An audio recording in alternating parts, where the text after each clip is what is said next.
Alright, so I don't really have anything planned for this one. I needed to get something out. Uh, I ran out of ideas.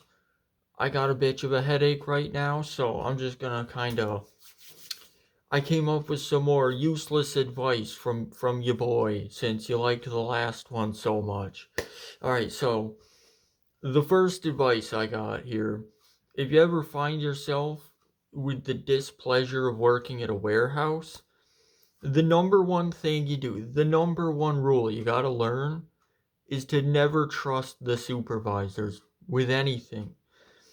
So, picture this, you go in and it's just an average day, and the supervisor says, "Oh, don't worry, guys, it's gonna be a slow day today. We don't have too many trucks coming in. We don't have too many tire trailers or paper or whatever the hell they sell at wherever you're working." You do, you take what they say, and it's the opposite. So if they say it's gonna be a slow day, you're getting slammed all day long. That stuff is coming down at you. Whatever job you got at a warehouse, it's gonna be a rough one that day. Alternatively, if they say we're gonna be getting slammed today, it's gonna be a rough one, it's gonna be a tough one today, it's probably gonna be a good day. Probably gonna have an alright time there. Uh, Following the same trait, let's say you do what I do, all right? You're loading boxes into a trailer and you're doing good, all right? The manager or the supervisor or whatever they're calling themselves comes walking in and he takes a look at this thing you got going on, this stack you're building, and he's like, "That's not the right way to do that. That's not corporate policy to do that." And then they take this stack you've built. You could have it perfectly, all right? You could build this thing like Tetris, all right? It could look like a Lego block. And the supervisor, as soon as they get their hands on it and start rearranging it, it'll look like a pile, just like a haphazard pile just sitting there. So, my advice, anytime a supervisor comes through the warehouse, pretend you're looking busy. Even if you don't have anything to do, just pretend you're busy and they'll walk past you. And that's the best thing you can do at a warehouse. Alright, so advice two.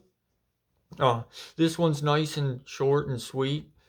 When you go into a room, it's typically frowned upon to introduce yourself in a room by going, "What's up, fuckers?" I almost got fired from Taco Bell for doing that. So just try to avoid that. Find a different word, all right? Maybe instead of saying that when you walk into a room, come in and say, "It's me, motherfuckers."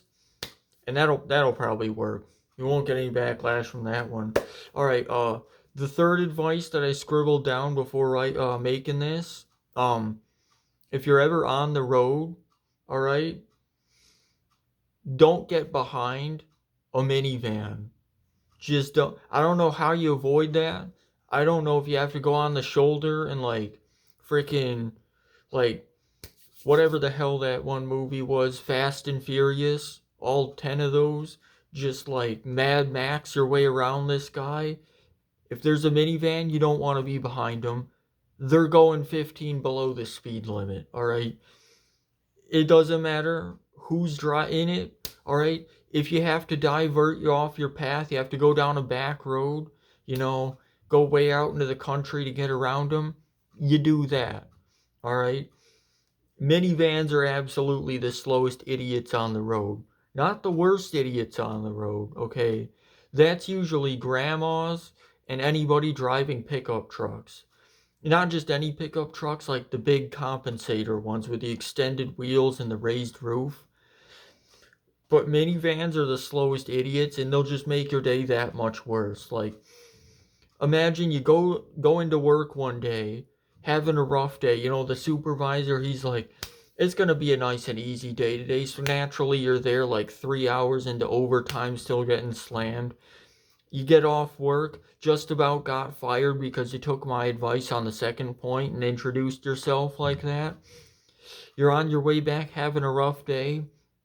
Suddenly, you're going down you're going down an empty road, and suddenly, bam, minivan.